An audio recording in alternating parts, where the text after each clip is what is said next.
Hey there fellow creators, Ben here from Cinder Studios, and today we're looking at 5 household objects that you can use in your studio. Stick around.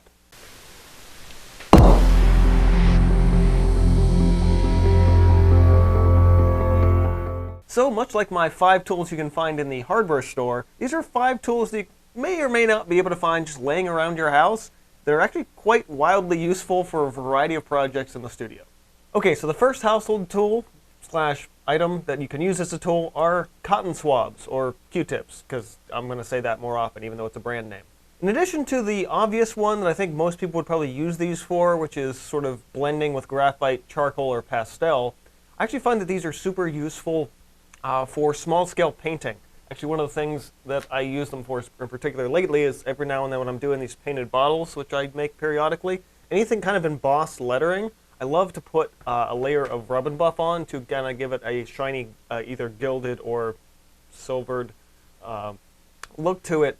And it's really, really good to use these for that because they're very small, but I don't have to worry about getting that oily rub and buff absolutely everywhere.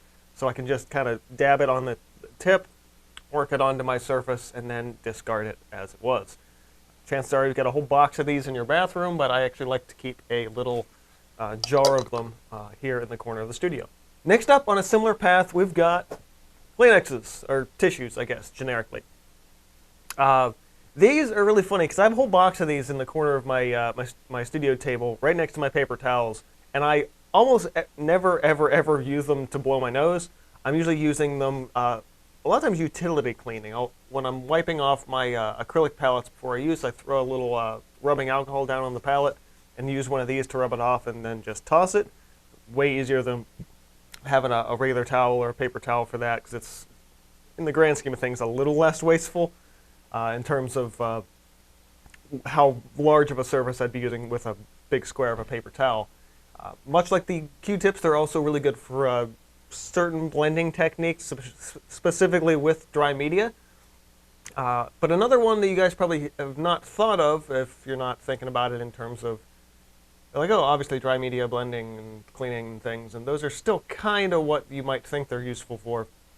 You can actually do a lot of stuff with Kleenexes and watercolors for textural effects, and if you're someone who's more into 3D sculpture and things like that, Kleenexes actually have a unique texture to them that when they're ripped, you get that fraying, and when you apply that to a certain surface, it can have a variety of effects, but most recently, I would say for October, when this video is going up, if you're looking for to make some weird Halloween-type prop things, ripped Kleenexes and a layer of paste or latex on top of it can actually resemble flesh. So it's quite interesting to be able to do that, but with just something you can, probably already have laying around the house. Next up, this one's probably kind of obvious, and you probably already know what it's going to be about, and that's Dixie Cups. So a plastic or paper cups, really. Chances are you may or may not have these lying around your house, depending on what you use them for. Actually, I only bought some to use in the studio because I don't use them for anything else.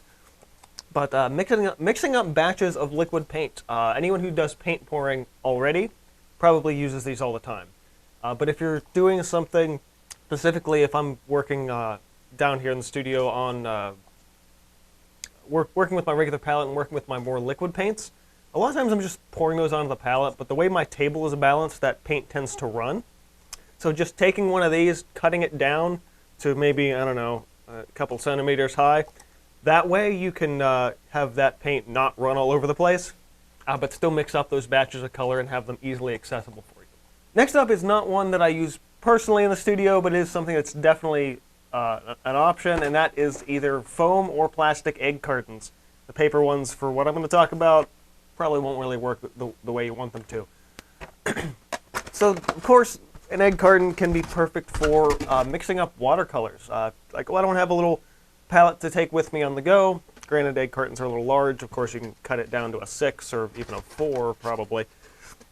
Put your watercolors in there, dab them out. That way you can work with them as you travel. And, of course, with having something with a lid on it, you can just take that, stick it in your bag. Might seem weird wandering around with an egg carton, but not the worst thing in the world. Although another option for this might actually be a technique for paint pouring. I actually thought about this while I was making this video. If you slice off the little tab at the bottom for where it clasps shut, you can fill all of these. Actually, you probably would only do one row of them. You can fill those with various types of liquid paint, and then let that pour and run down onto your canvas for a rather interesting technique. I imagine you can do a lot of things with these in terms of travel and moving paint around and pouring and things like that. Could even like poke holes in the bottom and let it drip and do that. A lot of options. Not an option that not a lot of things I have personally used for, but even if you're trying to get something for your kids to get them involved in painting, this could be a fun one with very little cost. It's like just, hey, save your egg carton at the end of the week. And the last one is some wax paper. You're going to find this with like the parchment paper and foil and saran wrap in your local grocery stores. Wax paper is actually quite fascinating because you have a relatively smoother side, well, more papery side, and then you have the shiny, dull shine, waxy side, obviously. You're like, okay, what do you use this for? Well, if this is my solution, everyone's like, oh, well, if you want to, you don't want to worry about having a rigid palette like a glass or a wood or a plastic palette. You can buy these disposable palette paper. And guess what? Disposable palette paper is just slightly thicker wax paper. So if you have a piece of cardboard lying around, I tend to have a lot. The back covers of sketchbooks and stuff tend to be a thick piece of particle board, so keep those. If you ever find yourself like ripping all the pages out of a sketchbook, don't just toss those. They're useful. So you take the wax paper, you tape it down to the cardboard, and you have yourself a quick, easy, disposable palette. But don't think that wax paper is limited to just being a palette. Wax paper is also really good for stenciling. So, cut your design out. Really, because it's so thin, you can wrap it around three-dimensional objects. Cut those designs out, spray paint, other paint, whatever. And because of the waxy surface, you know that will resist the paint while the rest of your piece will not. So if you're on a little bit of a budget, these are just a few things that you can try to work into your studio set. Things that like, well, I can't really afford palette paper. I can't get this all the time. There's stuff laying around your house that I can guarantee you that weren't included in this video that you can probably look at and go, oh, I bet I know what I can use that for now. Sometimes necessity is the father of invention, and in this case, it absolutely is.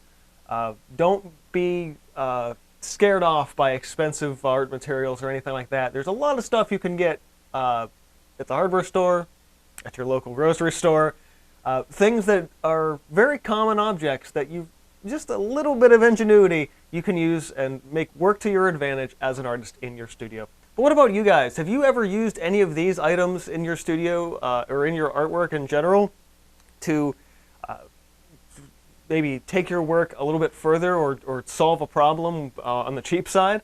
Or have I forgotten anything? Is there anything that you guys use that I have not covered in this video or something that I wouldn't have even considered? Let me know what you use in comments below. Hit the like button if you learned something or enjoyed this. Get subscribed if you're not already. And this has been from Cinder Studios, reminding you to keep on creating, and I will see you guys next time. That egg carton has been sitting in the corner of my studio for like 6 months. Really happy to throw it away at this point.